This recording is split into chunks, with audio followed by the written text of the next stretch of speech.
Hi guys, welcome to video 2 of this 12-part series, and today I want to be talking into anxiety and why we get anxiety and what you can do to prevent that from happening. So what I want you to do is, if you haven't seen video 1, is go back and start at the beginning, because it's important that we don't miss bits out, because what I'm going to do is I'm going to basically take you on a little journey. So throughout the 12 videos, there'll be certain things that I'm doing which will come later on, and you can't do those things until we've got all of the base things in first. So go back to the start and make sure you're watching it from order of video 1, 2, and following it through that way.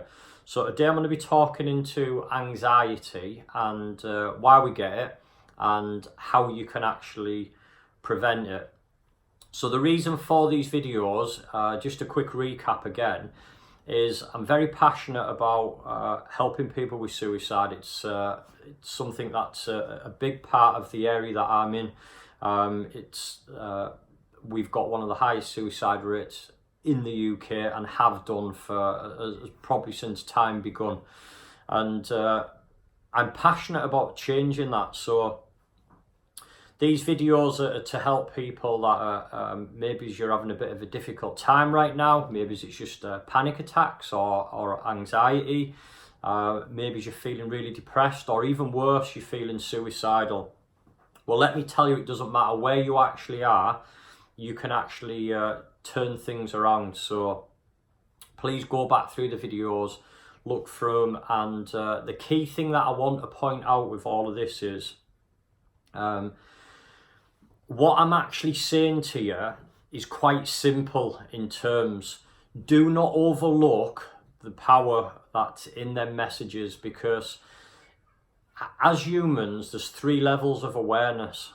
And at level 1, we've got intellectual knowledge, and humans don't make change at intellectual level. At level 2, we've got emotional level, and at level 3, when permanent change happens, is at identity level. Now, an example of this is medical professionals, doctors. If having information was enough, no medical professionals would ever take their own lives. But medical professionals, doctors, are actually one of the highest professions for taking their own life. Right now in America, that is the highest profession, and it's always one of the highest professions, which is proof that knowledge doesn't create change. So do not watch these videos and just go, all right, okay, he's told me now that I need to do this, or I need to shift my thoughts. Oh, well, it hasn't worked. Because you need to work at this. So this isn't something you can't just expect to walk into a gym for the first time in your life and walk out with an absolutely bronze Adonis body. It isn't going to happen. And it's exactly the same with training your mind.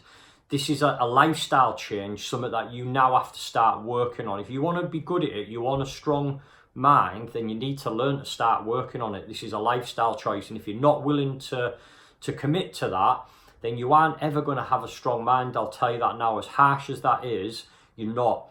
You need to start learning certain mechanism, so certain strategies for dealing with things, for dealing with stress, for dealing with pressure, and what's actually triggering things like depression and anxiety, and what you can do to actually move away from those things. So, one, I need you to be committed.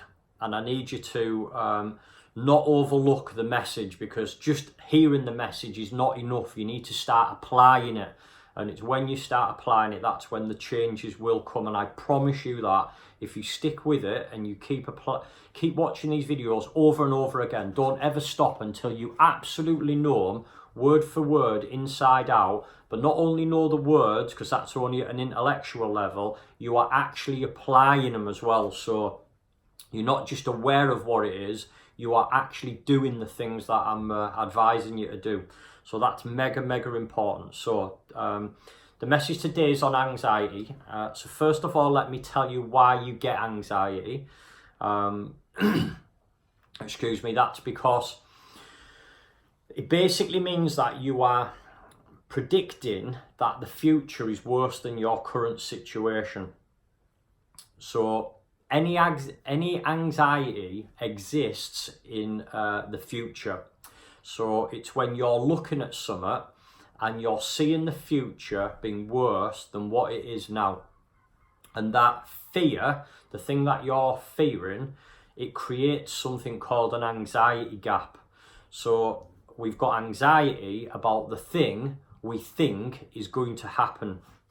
Now, usually, in 99% of cases, that thing is never going to happen anywhere. We just make that shit up in our heads. And it's never the first thought that does the damage. So if you think of something negative, or you think of something about a person, or someone's done something to you, that the first thought never does the damage. It's the second, third, fourth, fifth thoughts that do the damage. So an example of this is like putting your finger in a fire.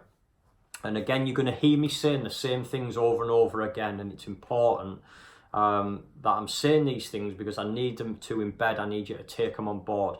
If I was to put my finger in a fire now, and I quickly put my finger across that fire, it's not going to burn my fingers. But if I'm going to leave it in there for 2 seconds, 3 seconds, 4 seconds, it's now going to start burning. If I leave it in there for a couple of minutes, then it's going to do serious damage to my hand. That's exactly how your mind works. So it's about when you're having these negative thoughts, or you're fearing something, that you're able to control it and you're able to shift your thinking, especially if it's something that you're thinking about that is very unlikely to happen. Now, the reason why it happens is because our body's going to fight or flight mode, and we don't have a mechanism that we're able to regulate that. So when we used to need fight and flight was when we were running away from saber-toothed tigers and things like that. That isn't happening anymore.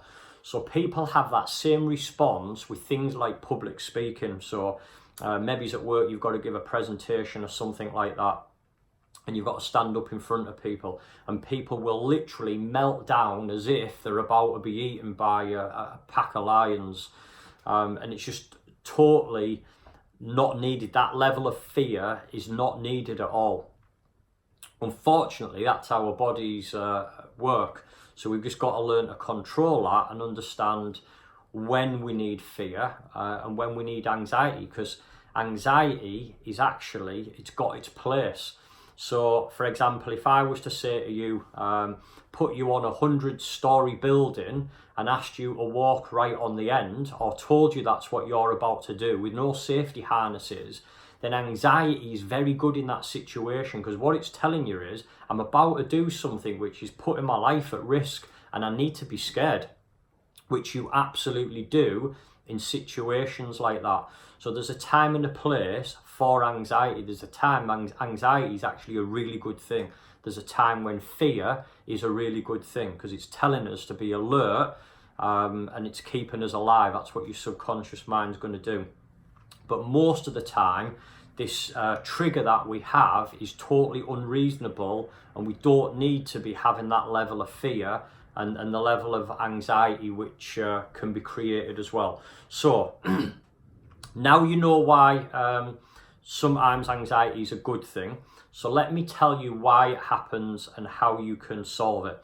So like I've just said, anxiety happens when you're thinking about the future being worse than it is now. So you're imagining things like, oh, what happens if this happens? And if that happens, she might say that.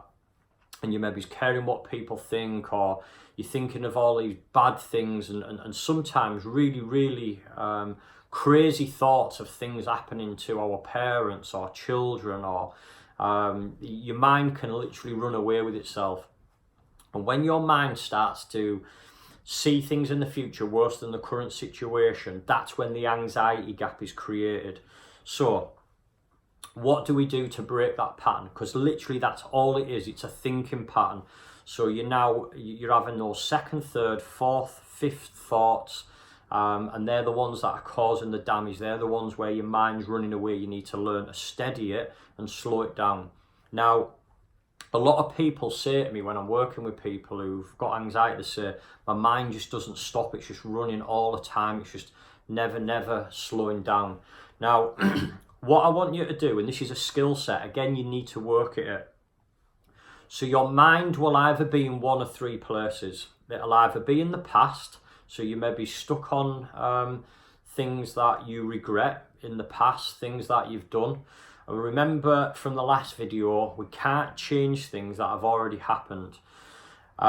You might be in the future, which is where anxiety exists. So fear and anxiety exist in the future. So that's when we see in the future worse than the current situation. Where you should be is in the present moment. And this is the place where very few people go. We very rarely are present in the moment. So, for example, we might look forward to a holiday, and then when we get on holiday, all we're thinking of is 3 days time I'm going home, or 2 days time I'm back at work. And you're constantly, again, just thinking of that future pace rather than being here in the present moment. Because when you're in the present moment, it is physically impossible for anxiety to exist. It's physically impossible. So when you're right here and now in the moment, anxiety can't exist. It's about you future pacing that something is going to happen.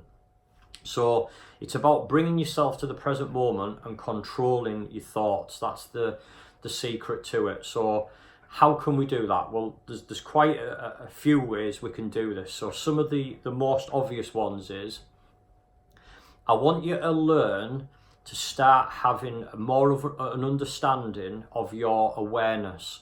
So when you're having thoughts, negative thoughts, when you're in that moment, our subconscious mind, it doesn't know the difference to that which we imagine or what's actually happening to us. So if you have a nightmare, you have a dream, your subconscious mind doesn't know any difference. That's why you wake up and you're sweating and you feel scared.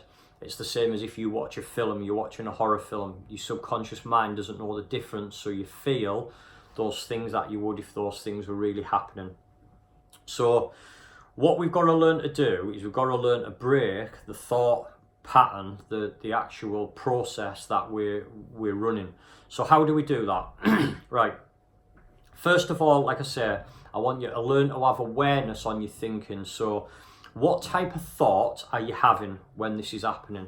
Are they in the past or are they in the future? Because I'll tell you now, it's almost virtually impossible that they'll be in the current situation right now. You'll either be holding on to the past or you're looking at the future as it being worse. So first of all, try and identify where is it that your thoughts are, past or future. And then I want you to learn to have awareness on your thoughts. Now, what I mean by that, this is you watching the thinker. So let me say that again. This is you watching the thinker. So it's you having awareness of what you're thinking. So your awareness actually understands what am I thinking on and what is it that's triggering these thoughts. Because when you have that awareness, it pulls you back into the now. It makes you conscious of what you're thinking. And when you're conscious of what you're thinking, you'll break the pattern. So when you've got awareness of that thinking, you can then start to look at it to create long-term change. So quite often we're fearing something that probably isn't going to happen. I had a guy, and maybe he watched these videos, and he come and spoke to me, and he used to think that somebody was hiding in his house. So he would have to check literally every cupboard drawer, every cupboard, even the knives and drawers where someone physically couldn't fit in. He used to have to check all of these cupboards and all of these drawers in case somebody was hiding in there. And when I asked him the question, out of this 10-15 years that you've been looking all these times in your house 3-4 times a day, how many people have you actually found in them 10-15 years? I forget the amount of time, but it was over 10 years he'd been doing this. And he actually started laughing and he said, well, I found nobody. So I said, right, okay.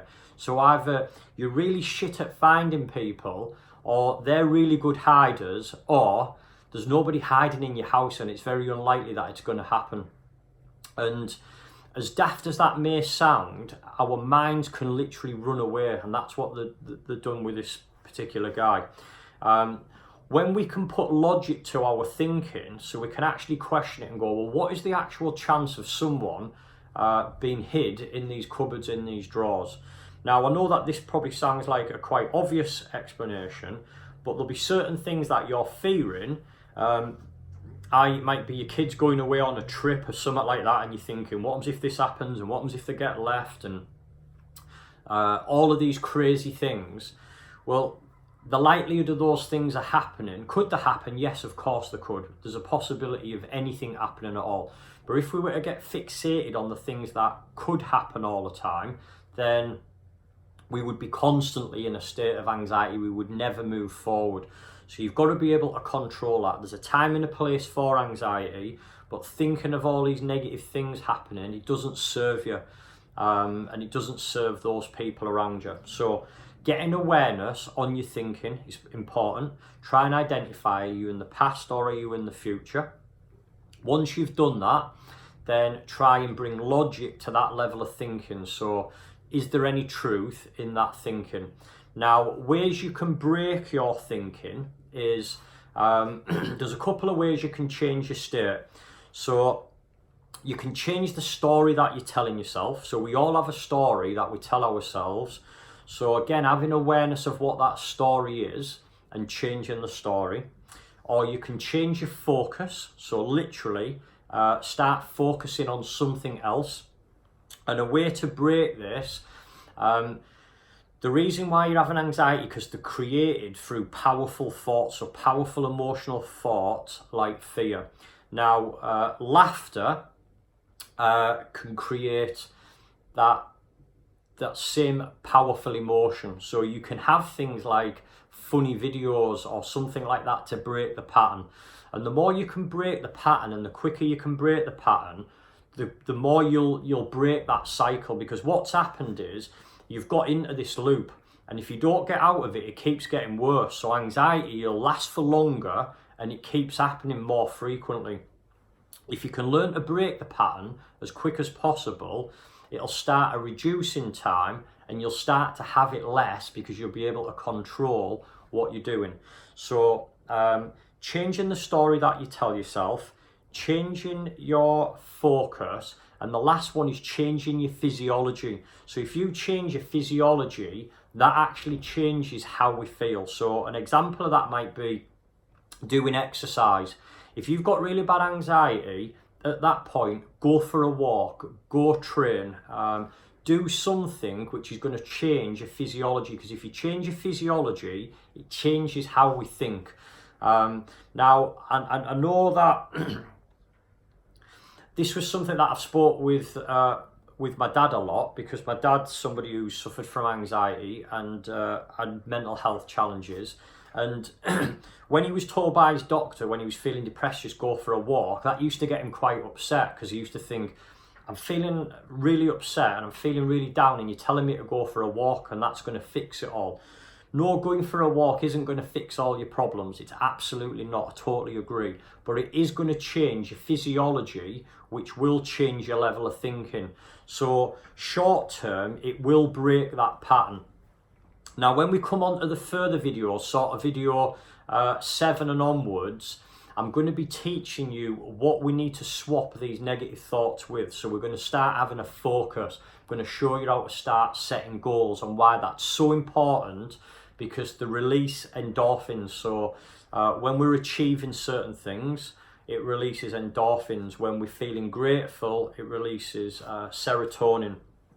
Now, I'm not going to go too much into that yet, because we're going to talk about those at a later date. So going back on a quick recap, if you've got anxiety, start to identify what thoughts are you having that's triggering that emotion, because there is always a particular thought that's triggering emotion, always. So try and get awareness on it. The awareness itself will bring you into the present moment. That within itself can actually break the pattern.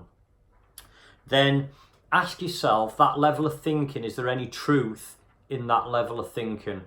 And if there's not, then look at it logically. What's the chance of this thing actually happening? Because if you can logically remove that level of thinking, it will stop you from having it. You'll break that pattern by looking and going, I'm being daft right now, or the chances of this happening are really slim, and it'll actually break the pattern. So looking, are you in the past? Are you in the future? What type of thoughts are you having, and breaking that pattern by either changing your focus. You can change your physiology. So literally jumping up and down and doing star jumps. If you do that for a minute, you will completely change your physiology. You do something strenuous for just 1 minute, you'll completely break that pattern. And test that out, try it. So if you're having a bit of a panic attack or anxiety, you can do that. Or you can do something else, which I call the 3-3-3 rule. So you can do this in a number of ways. So you can start to look at 3 things that you want to be aware of, something differently. So you could have a look at, say, looking at your arms, then looking at your hands, looking at your legs. So if you start to do that, it takes your thought process away. So we can do that by changing our focus, and then we can also do it if you start to focus on the type of things you would like as well. So think of 3 things that you maybe is grateful for, and there might be things like your job, your children, your partner, where you live, having a roof over your head. And you can do that 3 times as well. And these are all methods for breaking that pattern.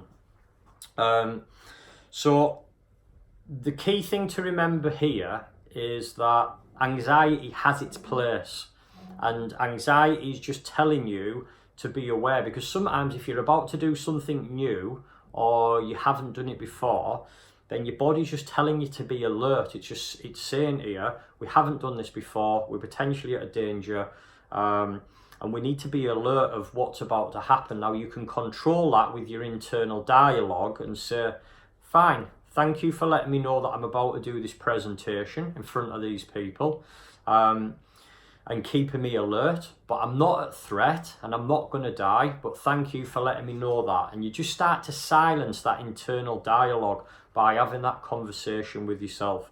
So that's a number of ways how you can stop anxiety. So this is the key thing though that I want you to remember now. It's not as easy of just going, all right, okay, he's taught me that to break my pattern or to change the story or shift my focus or get awareness, am I in the past or in the future? Is there any logic in what I'm actually thinking? It's not as good as just knowing what them things are. You've got to start now applying them. And the more you apply them, the better you get, the quicker you'll get at being able to break that pattern. And the more you'll reduce down that period of time in anxiety, and you'll also reduce the amount of times that happens in a day or a week. So it's just reversing it. Just like if you've got anxiety now, there was a time you didn't have anxiety, and it tends to build and it gets worse. But the second you start to do this, you reverse the pattern. Now, you're not going to get to a complete solution overnight, but I'll tell you this now, if you work at this, you're going to keep getting better at it. And the quicker you can put awareness on it and change your focus, the quicker you'll be able to break that pattern of anxiety. And you get to a level where I am now, and I can literally play around with my emotions. So I don't allow things to affect me. I'm very focused. If you've seen the documentary that I'd done, The Homeless Millionaire, where I was sleeping rough for a week, and I was actually under the influence of heroin. So I went out there and I took heroin because I knew that I wouldn't be able to get a grip of me. My mind is that strong now that I knew I would be able to override that addiction. So if you haven't seen that, it's worth checking that out and just see how I actually controlled my mind to that level, because It didn't bother me that I was in situations of being hungry, out on the streets, under the influence of drugs. I've learned that I can put any meaning that I want to any situation. So I'm no longer controlled by external things, what people say or what happens to me. I understand that I can actually control the meaning to that, because if you're controlled by what people say to you or things what happen through your day, then you're literally a ticking time bomb. It's you're rolling the dice and hoping that you don't meet someone who's going to piss you off or say something or cut you off in your car or something like that. The more you can get control of your emotions, then the happier you'll be. And the more present you are in the moment, that's when you'll find gratitude. So people say to me, how do I be more happy? And my answer to that is, if you find gratitude, you'll find happiness. So if you find gratitude, you'll find happiness. And you can only find gratitude when you've been in the present moment. It means you're grateful for what you have right now that you're either experiencing or in your life. And that only happens when we're in the present moment. So try as much as possible to bring yourself into the present. Now, just to finish off, to make this clear, there is a time when we need to go into the past to recall information. There's also a need to go into the future to see where we're heading and where we want to go. So they both have their place. But once you've taken that information from them two places and you've used them for what you were, then you need to be present in the moment. So getting rid of things like distractions from your phones, notifications and things like that. All of these things that put unnecessary pressure on us, which we don't need. And the more you can be present in the moment, the happier you'll be. So hope you've took something away from that video. If you didn't watch the video before it, then go back to it and watch it. And continue to watch these videos. It's not a watch once and then that's it, I'm completely cured. You need to embed this. I watch this stuff and I educate myself daily on my mind. So I cut out as many negative things as I can and I fill them with positive things. And we're going to be talking into that in the next video. So I'm going to be talking into what type of things to put in your life, how to train your mind, and how to remove some stresses out of your life that I guarantee you'll be putting in. So join me for the next video, and I'll be taking you through these 12 video series all the way through to the end, and I want you to keep watching them until you get to a point where things are changing in your life. And I absolutely promise you, if you stick with them and you work at this, things will change in your life. So thanks very much for that. Absolutely make sure that you are subscribed to the channel. Do that now, because if you're not, you're going to miss the videos. If you know somebody who'll benefit from these videos, please share them and please tag them, because these potentially save lives. I've had 4 messages this month alone of people who said I've saved their lives, people who've tried to take their lives in the last 12 months, some of them literally weeks before I done any training with them. And they're telling me now that they're more appreciated, they're grateful, they've left all that baggage behind. These videos can change people's lives, and you just quickly hitting that share and like and tagging people can have that impact. You can play your part in that too, because I want to hit as many people as I possibly can with these videos. So I want to show people that we all have this huge amount of potential, and we all have this birthright to be happy, and you deserve to be happy too. So hope you've took something away from that. Like it, share it, subscribe to the channel, and I'll see you back for the 3rd video. Thank you, Stephen.